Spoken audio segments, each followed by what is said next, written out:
Waihaska help, Ipisinak seal, and Chaya squeeze, siut. In Silichan language, that's simply good day, my friends and relatives. My traditional name is siut, and it's something I carry with an enormous amount of pride. I want to begin by thanking Melina for the incredible introduction. I had this thought that I should just quickly slip out the door and while I'm still ahead.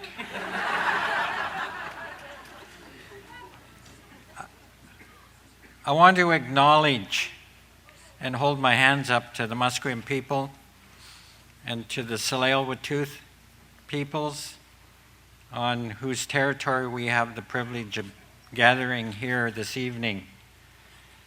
I have a very special place in my heart for the Musqueam people in regard to having the honor of standing with them in relation to the Sessanam issue, where some developers went in and started digging up the ground and taking up the land for their notions of a grandiose condominium development.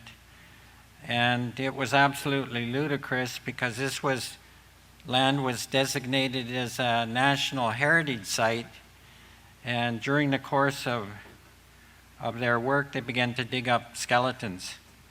And what was absolutely heart-wrenching is two of the remains were children. And so the Musqueam people, and I have to say this, the Musqueam women, decided that this was absolutely unacceptable and quickly gathered up some people and went down to the construction site and let the developer know that this simply wasn't going to happen. And I am, as you've heard, the president of the Union of BC Indian Chiefs. It's an honor that I have carried now. I'm in my 17th year. It's actually 6 consecutive terms. And we went down and stood in solidarity with the Musqueam people to defend the sacred ground, to stop the desecration of the burial sites. And the Musqueam people were there, the elders, the people, the grassroots people, for well over 100 days. And the weather wasn't all that great. It was really cold in the beginning. It was rainy, it was wet. This is seven days a week, 24 hours a day. And there were so many good people that rallied to the support of that cause. And I'm just so happy we prevailed. And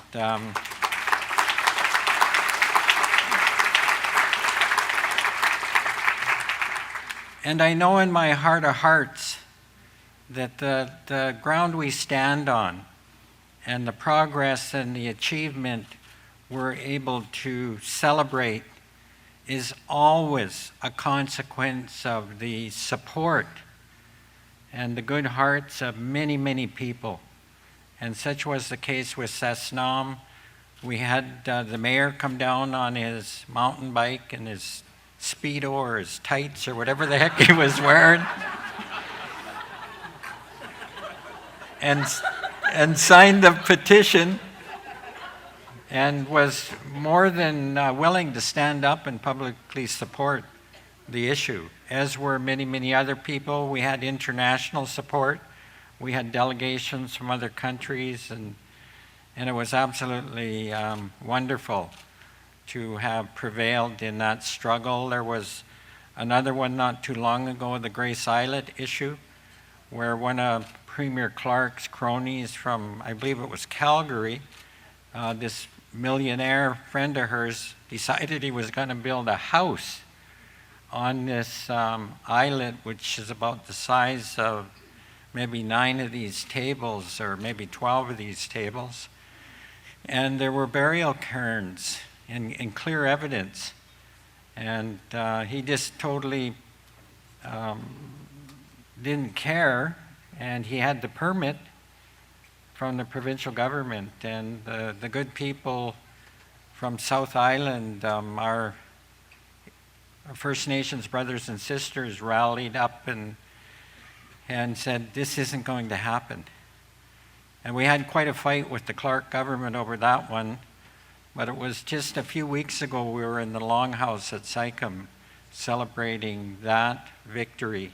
And again, the Longhouse was absolutely jam-packed with people, and a lot of those good people were from Salt Spring Island. And so once again, it underscores the point that I'm making here, that in every sense of the word, the struggles that we engage, we're most definitely in this together. It's not one particular group or one particular ethnic or race of people, it's all of us. And that certainly applies to the challenges that confront the world today with respect to climate change and global warming. And I believe that, that the reality of climate change and global warming is going to represent a defining moment in the history of the world, in the history of this country. I absolutely believe that. And I've heard in my travels that there is a prophecy that's thousands of years old that predicted that this time would come, that all of the races would come together as one for the purpose of standing up and protecting and defending Mother Earth, and that we would be engaged in a very deadly struggle with other people from the four races that seek to exploit Mother Earth for profit. And I believe those times are upon us, and I think it's absolutely, there's clear evidence of that reality right around the world. And I am grateful that that I'm still here and I'm able to engage in this struggle, and knowing that we don't stand alone.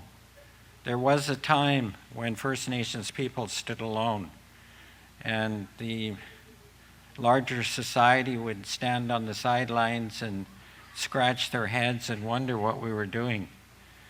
And now that's not the case.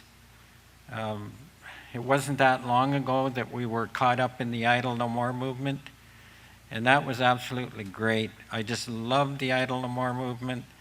I think I went to over 20 events here in the Lower Mainland and throughout the province, and I loved it because it was inclusive, and it brought so many people together for a common purpose and a common struggle. And I had so many people come up to me and express their appreciation for the Indigenous peoples and how we were taking a lead in a lot of this work.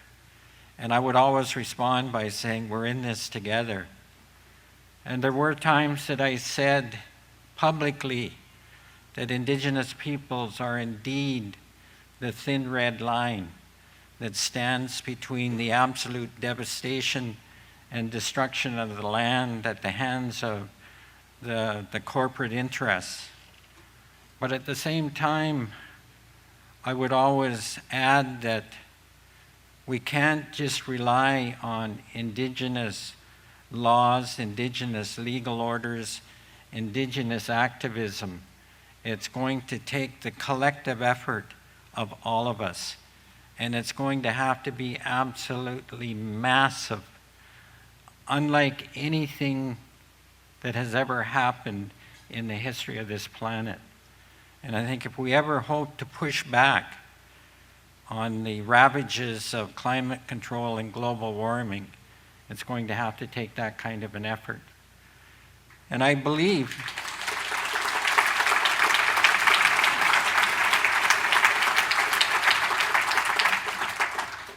I believe there's that intuitive sense that's beginning to develop, and we're able to work together like never before.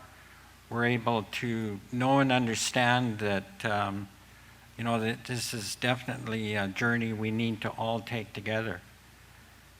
I, as you've heard, have had a long history in leadership that goes back pretty much just a little over 40 years. And that's an amazing story. My life has been nothing short of amazing, because I was apprehended as a child 64 years ago. And earlier today I was in Nanaimo at a conference about Indigenous children, apprehensions, adoptions, and I had the honor of sitting on the stage with about a half a dozen young people that also were raised in care or were in care and had went from home to home to home, and really had been deeply traumatized by that experience.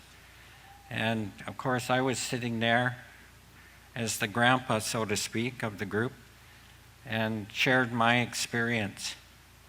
And so when I was taken in 1950, the policy at the time was very clear that the whole purpose of apprehending the child was to ensure that the child would be assimilated into so-called Canadian mainstream society. And any contact between the apprehended child and the birth family was absolutely prohibited. It wasn't allowed. And so I grew up not knowing who I was. And when I was going to grade school, elementary, it wasn't really that much of an issue, but when I went into high school, I began to realize that being Indigenous, First Nations, Aboriginal, Native was something that was very less than. And I began to feel the impacts of prejudice, discrimination, and racism. And it hurts. It's a very lonely place to be. I went to high school, and I think in a student body of over 1,000, there were 3 First Nations students. And, we were definitely, we weren't at the top of the food chain, so to speak. So the interesting thing about my experience about being raised in care is I learned Canadian history through the public school system.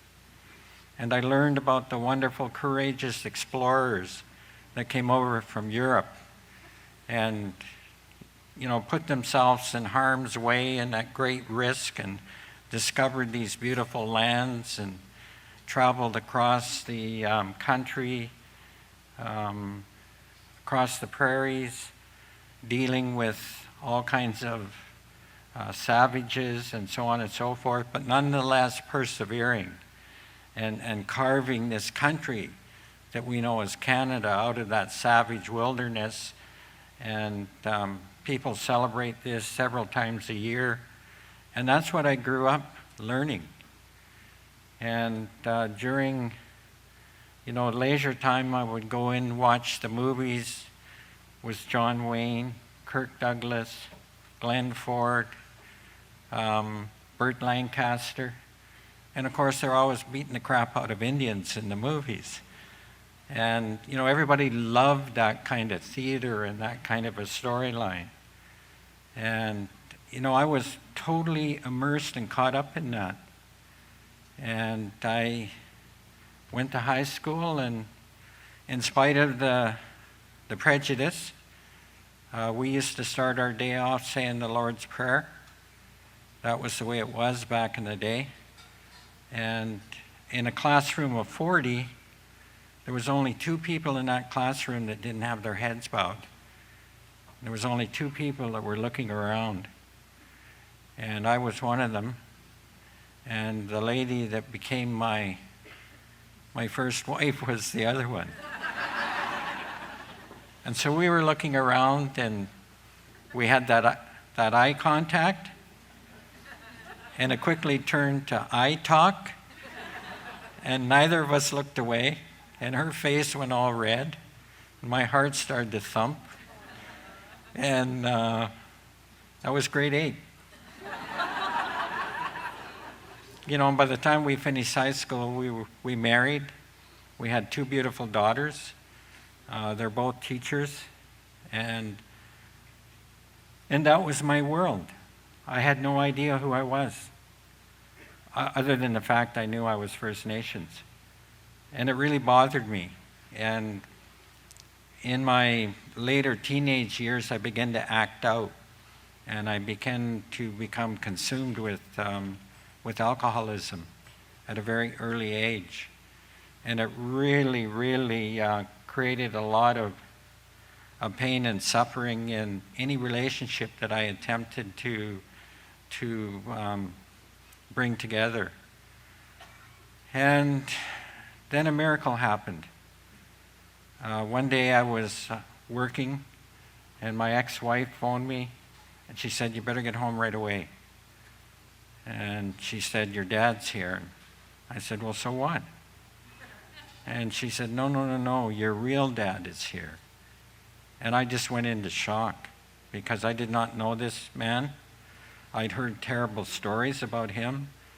When I grew up in Cara, I was told terrible things about Indigenous peoples being very violent, very dangerous, alcoholic, lazy, all of the stereotypes.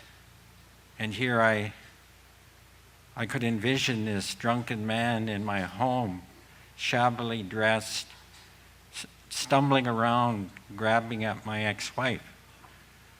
And that was the image I had in my mind as I drove home. But something really strange happened on the way home. As I was driving along, speeding, a sense of pride began to well up in me, something I'd never felt before. And what it was my entire life I had to validate my existence. I had to explain myself, because all of my fellow students would basically say, "Why aren't you real? Why aren't you like me? Why don't you have real parents? Why is your name different than their name?" And for the first time, as I was driving along, I was thinking, wow, I have a father. You know, I'm just like everybody else. And when I got home, I met the most amazing individual that I'd ever met in my life. He was just absolutely a rock solid, an incredible presence, and spent 6 hours talking to him. And I knew that all of the things I'd been told weren't true. It just began to melt and fall away. And he invited me home to his place in Penticton. And that's where I'm from. I'm a member of the Penticton Indian Band. In our language, Penticton is Sinpinkton, and it means a place to live for all time, a place to stay forever. That's the translation of Sinpinkton. And when the first settlers came into the valley, they always asked the same question, "Where are we?" And our people said, "Sinpinkton." And what they heard was Penticton. And that's why Penticton is called Penticton. But at any rate, I was home for 3 days, and there was non-stop parade of people came to my father's house. And many of them just broke down when they saw me, because the last time they saw me, I was a baby. And I knew that I was going to go home, and I did. And I ended up working for the band administration. You heard the positions that I've held. I was elected to the band council. I was elected as chief, the chair of the tribal council, and, you know, as you heard, the president of the Union of BC Indian Chiefs. But it wasn't until I went home that I began to learn the true history of the Indigenous people in this country. And it wasn't until I went home that I didn't really know and understand the brutality of colonialism and all of the terrible trauma that it inflicted on our people. It wasn't until I went home that I began to understand that the residential schools were genocidal in intent, because it was deliberately designed to destroy the language, the culture, the traditions. But what most people don't realize, the absolute true intent of the residential school was to kill the Indian and the child for one purpose, and that's to sever our spiritual connection to the land. Because the colonizer from day one has always coveted indigenous land and the resource wealth contained therein. Child apprehensions, same thing back in those days, was to absorb us into mainstream Canadian society and thereby lift that encumbrance of Indigenous land rights, Indigenous title. So when I first went home and began to learn this truth, I had a very tough time dealing with it. I had a very tough time leaving the white world and going back, going home. I had some very strange ideas about what I should look like. And I thought, well, I got to have braids. If I'm home and I'm an Indian, I got to have braids. And so I did everything imaginable with all science that was available, trying to grow braids. And believe me, my hair is very thin, and I would have these braids that were pencil or knitting needle thin, and I could hold them down like this. As soon as I'd let go, they would just go up like this. And I had sunglasses, a red headband, a military fatigue jacket, and I wore the sunglasses 4 seasons. I was incredibly angry. I lashed out at authority. Didn't matter if it was our authority or, coming from the outside of our community. And I went through a very difficult time. And it took me a long time to get on top of my anger and my resentments, to understand that in order to be of any value, that I would have to come to terms with what happened and why it happened, and most importantly, to begin to heal. And I think it's almost 28 years now that I've been clean and sober.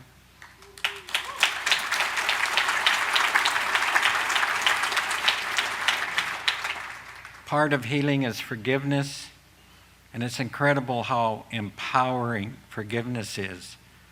I had to forgive my parents because I carried this resentment that it was their fault. And, I nurtured that story because it fed into my substance abuse, my alcoholism, and that was very convenient. And as I moved through recovery, I began to realize that both of my parents were swept up in the tuberculosis epidemic that went through communities, First Nation communities in British Columbia in the early 50s because of the atrocious housing. And there was a sanatorium in Sardis, and there were hundreds of First Nations peoples that were put there, including my parents. So my 9-year-old sister was left to look after me. And obviously that just wasn't going to work, because back in those days we didn't have band administrations, we didn't have social workers, we didn't have child care workers, we didn't have tribal administrations. Things were pretty bleak back in those days, so I was apprehended. And I had to go back and see my mother, and we had this most powerful reconciliation moment where I thanked her. First of all, I had to admit that I did carry some pretty deep resentments about being apprehended. But I had to thank her for having the courage to let me go. And I said, if you had not done that, I said, I wouldn't be standing here, the person that I am, and doing the work that I'm doing. And so, Joan and I have 6 adult children. Our baby's 36, and they blessed us with 14 grandchildren.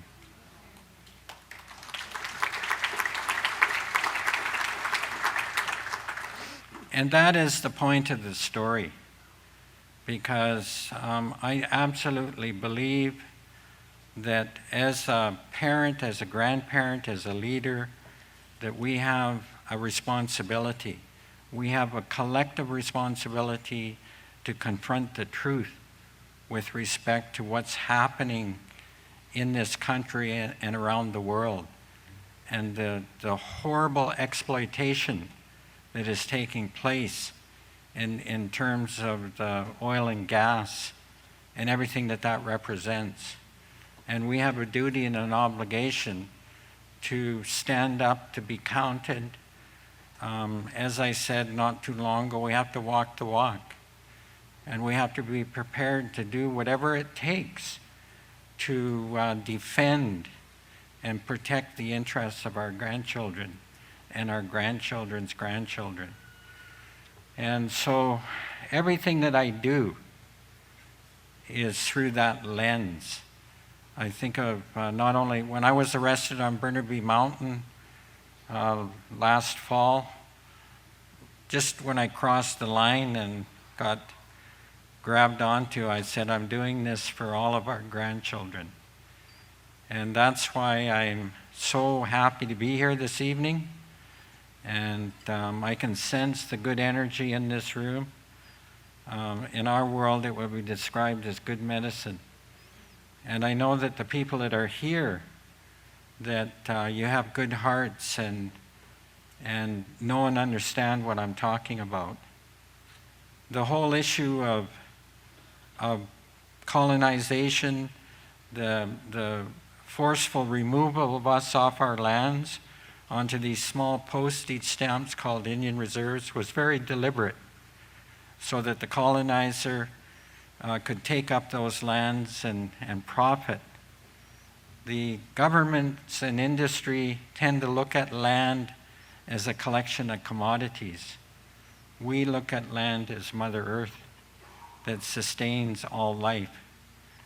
And I think as we move forward, more and more people are beginning to realize the truth and reality of being on the right side of that understanding of what this wonderful, beautiful land is. And I believe quite frankly, I believe we're a little past the tipping point with respect to, the issues of global warming and climate change. I was absolutely mortified when I first went up to the tar sands.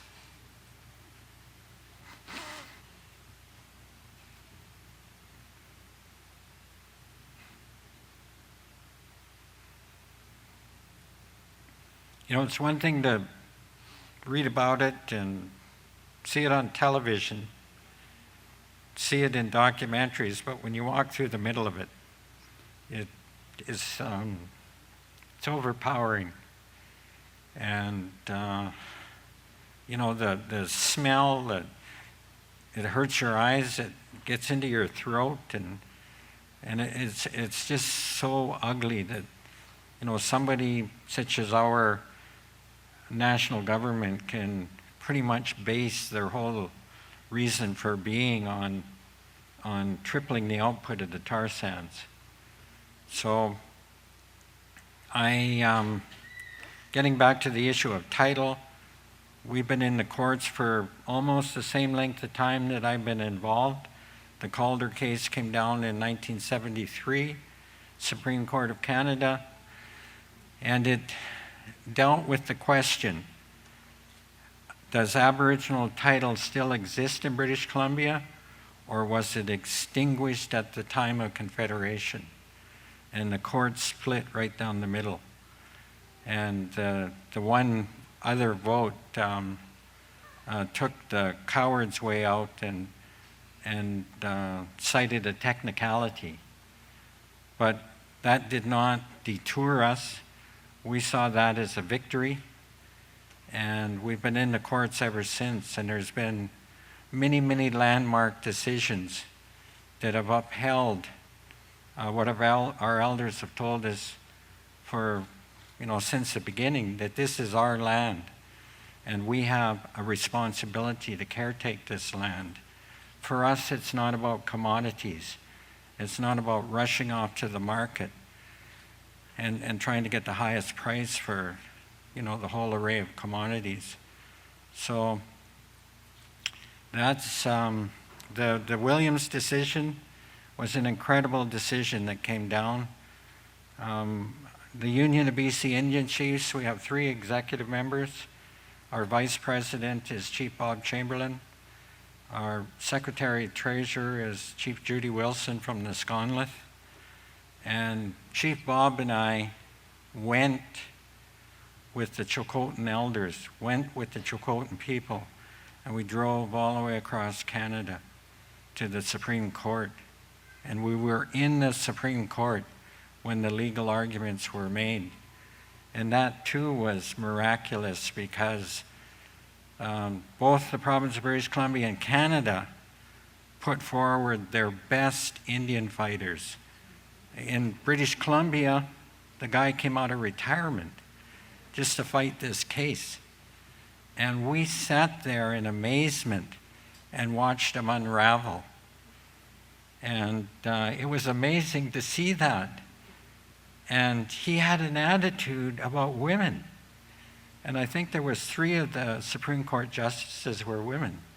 And when they would ask a question about clarification of his legal argument, the really disrespectful, condescending tone that he used in answering them, and although he didn't say it, you could hear at the end, "You twit." And so, it was obvious. They just kept, he would just start to get on a roll and they'd throw another question at him. And before you know it, his time was up. And the federal people were really intimidated by what they saw. And so they were pretty nervous when they made their arguments. We had the most incredible team of lawyers. It was totally a dream team of all of the lawyers that have dedicated their life to Aboriginal issues and Aboriginal land rights. And our arguments were flawless. And of course, we were sitting in the boardroom of the Union of BC Indian Chiefs on June 26th at 6 o'clock in the morning. All the Chilcotin chiefs were there. And everybody was nervous, and everybody had their laptop open, and we're waiting for the decision to come down. And I can tell you when it was the lawyer that could read the fastest, when it started to come down the screen, when he declared it was a victory, that whole room just was pandemonium. Like everybody just leaped out of their chairs.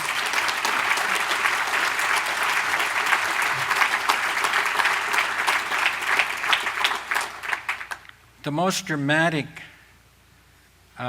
dimension of that is there's a provision in that decision, that decisive decision, where it was unanimous. There was no dissenting opinion. And remember, these were Harper appointees. The most dynamic thing, particularly for me as a grandfather, was it says that we have a duty, we have an obligation to protect Aboriginal title lands for future generations. And that is absolutely opposite to the federal policy of extinguishment. You've heard a lot about the BC Treaty process. It's 23 years in the field, very little to show for roughly $1 billion of expenditure. It's based on extinguishment. It extinguishes your rights and title to probably 98% of your entire territory, Whereas the Chilcotin decision, first of all, did away with the notion of terra nullius and the doctrine of discovery forever.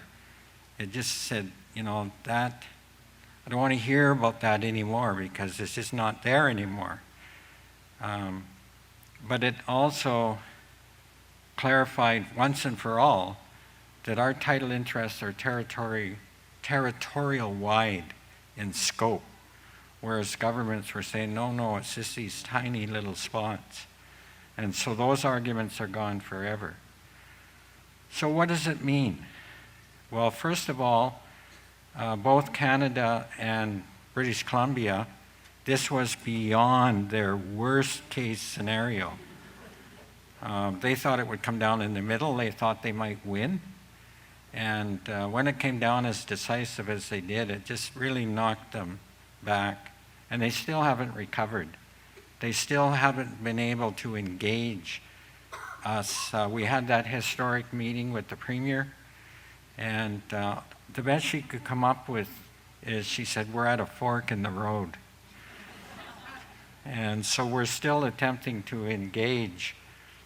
But it takes us to the issue of heavy oil pipelines, Enbridge's Northern Gateway pipeline proposal, Kinder Morgan's Trans Mountain proposal, the Site C Dam.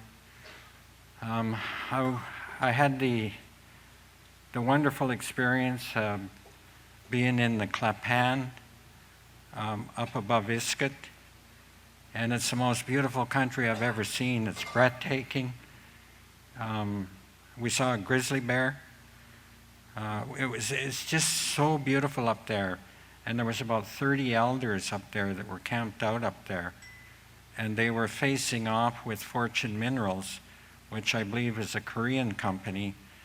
And the coal, the anthracite coal up there is where there's kind of a break in the hillside. You can just put your hands in, and it's just like that. It's just pure. And this company wants to raise that entire mountain because apparently anthracite is the best coal for steel. And so the elders were camped out up there and frustrating their attempts to do all of this geological survey work and whatnot. So it gives us the ability to look towards sustainable development as opposed to this gold rush, digging big holes in the ground and contaminating the rivers and waters and all of those things that has been the practice of mining and oil and gas for far too long. But I think when the decision came down and when the media came into the room and we were asked, well, what do you think? I said, in my view, it's a win for all of us because it gives us that ability to be able to push back on the corporate agenda. And we need to do that. But we absolutely need to be visible. We need to be loud and proud. We need to show up when there are rallies and demonstrations and things like that in order to ensure that governments know and understand we're not going back to the way things were before. We absolutely cannot afford to do that. And governments are notorious for attempting to ignore Supreme Court decisions and continue with business as usual. So I'm hoping as we move on into the spring and the summer, Enbridge, Kinder Morgan, that there's an enormous groundswell of support. I want to offer a shout out to the Nicola Valley chiefs that are currently occupying Premier Clark's office.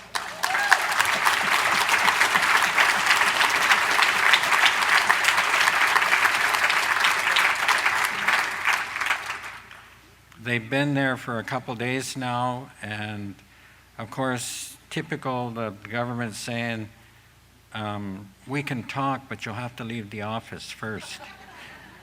And probably about 3 weeks ago, Minister Polak traveled up to Merritt, and there were roadblocks at that time stopping these trucks that are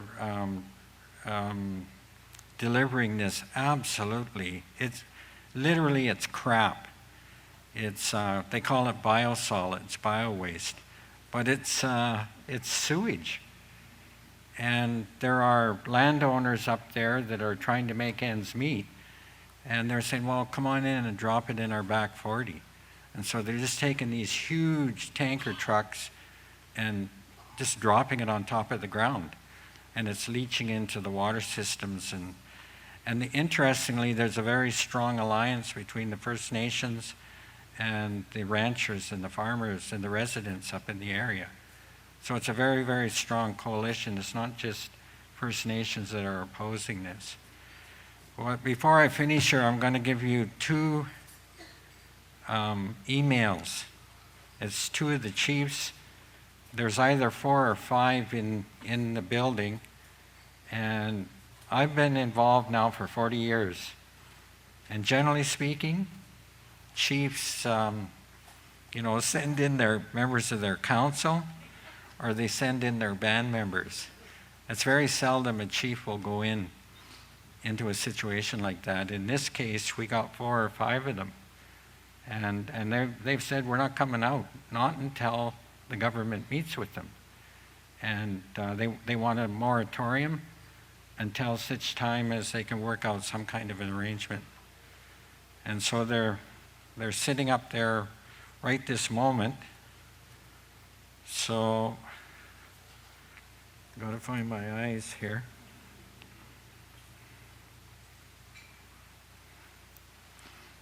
Okay, the first one is, it's all lowercase.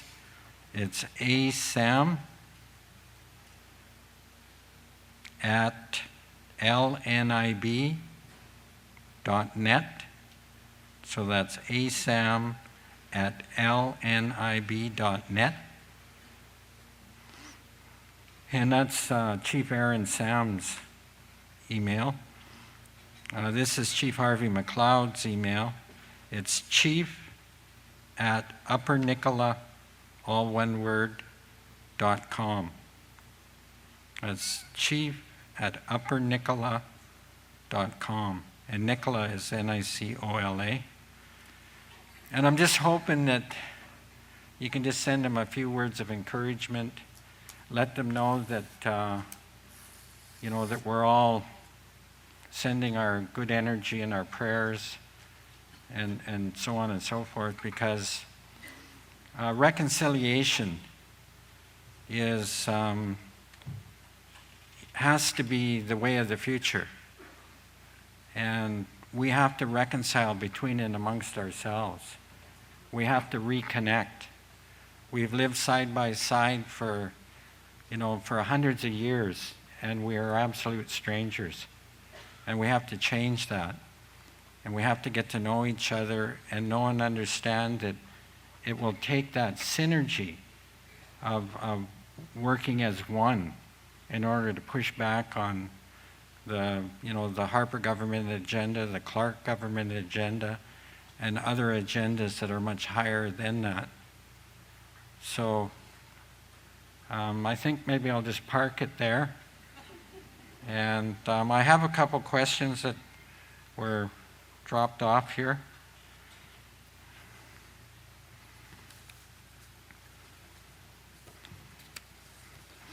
There's some interesting questions here. Oh, it says, when the Harper government announced its shameful Enbridge decision, you said the war is on. And indeed it is.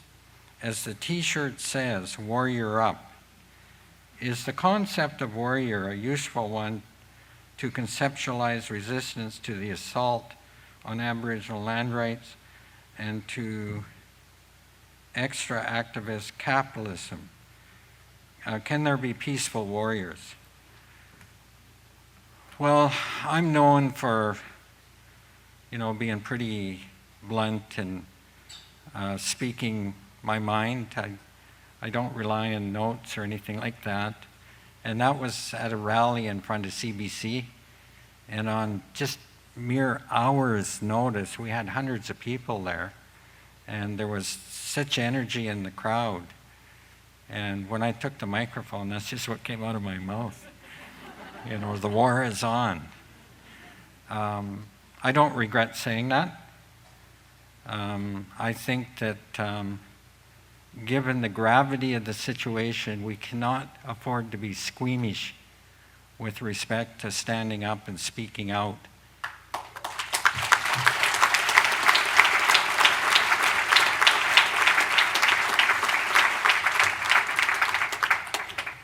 The powerful forces that we're up against are really dark and really lethal. And we have to give expression to what our beliefs and values are in order to make things right. So the T-shirt Warrior Up is something that Ta'a said, and she's an elder from Tsleil-Waututh. And the day I got arrested, she also was arrested alongside me, as was Don Bain, I want to add. Don Bain is our executive director for the Union of BC Indian Chiefs. And I don't have a problem with that kind of language, and I certainly don't want to be tiptoeing around wondering whether I'm being politically correct in the opposition to these.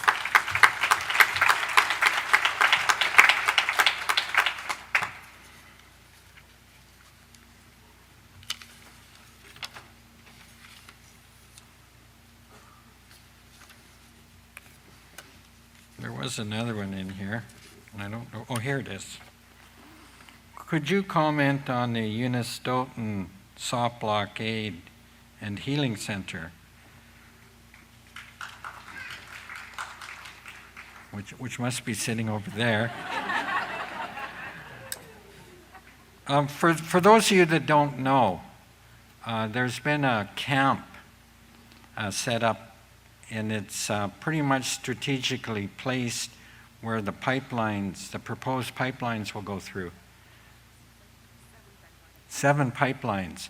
So it's very strategically located.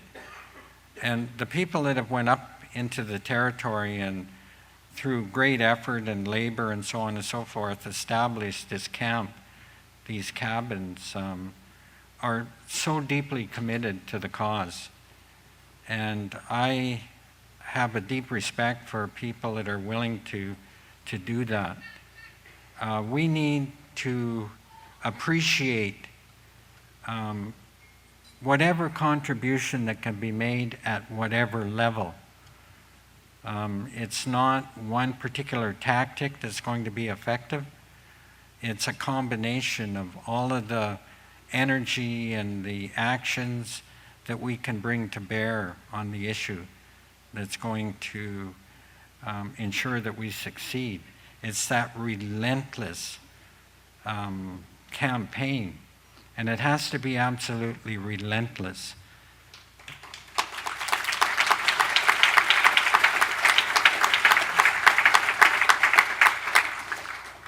There is another camp that some of you are probably aware of, and it's been there for 15 years, and that's Shudakat. That's between Mount Currie and Lillooet. And that's been there for 15 years because Al Rain, the husband of Nancy Rain Green or whatever, wanted to build a massive ski resort up in that area. And the Statlium people set up a camp there, and there's been people that have been there for 15 years, blocking the access.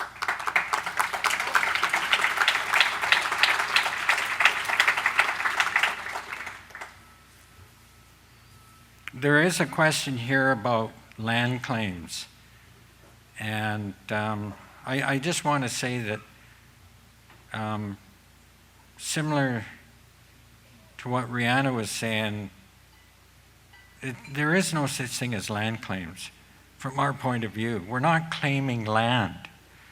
That's a federal Canadian government concept. Because it's very presumptuous of them to establish a policy and call it land claims, because it suggests that we have to claim land that is clearly already ours.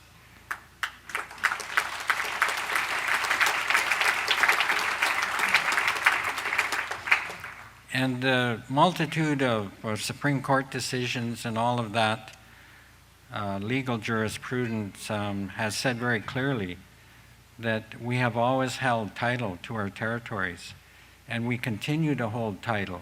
And the Supreme Court has not said that reconciliation requires extinguishment of our title. It doesn't say that anywhere. But what the Government of Canada and the Province of British Columbia want us to buy into this notion that we should be happy with 2% of our territory and extinguish our rights and interests to the other 98%. And it's obvious why they want that. They want complete unencumbered ownership and jurisdiction to be able to ram their pipelines through and do all of their major resource development without us having the means to stand in the way and say, you can't do that. It's contrary to our land rights. It's contrary to our Aboriginal rights. And that's what that particular strategy, and I think it's that our people are, they're certainly not willing to do that. I mean, 23 years, essentially you have two agreements. And as I said earlier, like hundreds of millions of dollars of money that has pretty much been wasted. There's, some consultants that have done very well. There are some negotiators that have done even better. It just boggles my mind that you could be a negotiator for 23 years, never achieve success, but get paid.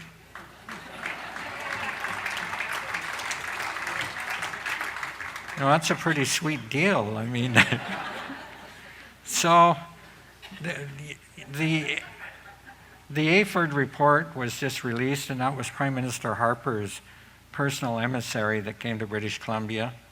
It's the 8th study and evaluation of Aboriginal title in the province of British Columbia, and the Comprehensive Claims Policy, which is 1986 vintage and does not recognize title and has been completely eclipsed by all of the Supreme Court decisions. And yet the Harper government is saying, this is the policy, take it or leave it. We're not going to talk to you unless you agree to this policy, which is extinguishment. And I have to say that I thought that Premier Clark made a prudent decision when she decided not to appoint George Abbott. Because at some point, along this yellow brick road, somebody's got to put their hand up and say, it's not working. Why do we keep pouring all these resources into this black hole? But we know the answer to that. It's a process of convenience that the governments can hold up and say, we have this wonderful reconciliation mechanism. They take it to the international level, and they flash it around and so on and so forth. But the bottom line is, it's simply not working. And AFERD has pointed that out. And it's a pretty interesting read. So there's a lot of chaos right now at the table, so to speak. And I have no idea where we're going to come out on this, which goes back to Chilcotin. Chilcotin is obviously the answer. But we have a government that is just absolutely opposed to engaging because they prefer the other model of extinguishment. So these are indeed interesting times in British Columbia. I remember back in the day, back in the 70s, where we were forced out onto the land to defend our interests, and we didn't have any Supreme Court decisions. All we had was the will of the people, and it worked for us. And so the bottom line is we have a duty and an obligation to our grandchildren's grandchildren, and we have a duty and an obligation to the land itself. This legacy that we take for granted, you know, the beauty of the land is something that we need to ensure is passed on intact to the future generations. The report that just came out just a short while ago about all the glaciers disappearing. You know, how can anyone sit in their living room and even contemplate that? You know, the beauty of this country is always captured in the photos of the glaciers. And we're all going to stand idly by and just let them melt and let the oil companies and that whole conglomerate, that capitalist conglomerate, just destroy everything so a handful of people can, you know, have more gold or more money or whatever the case may be. It's just, we can't let that happen.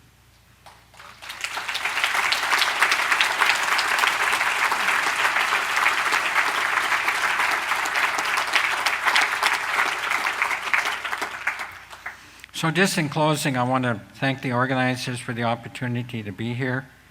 I've been up since 5 o'clock this morning. As I said earlier, I'm grateful to still be here to take on this work. And as I move through each day and each week and each month, I meet wonderful people. And I know there's something special happening, or that wouldn't be happening. So I have hope, and we just need to kick it up a notch.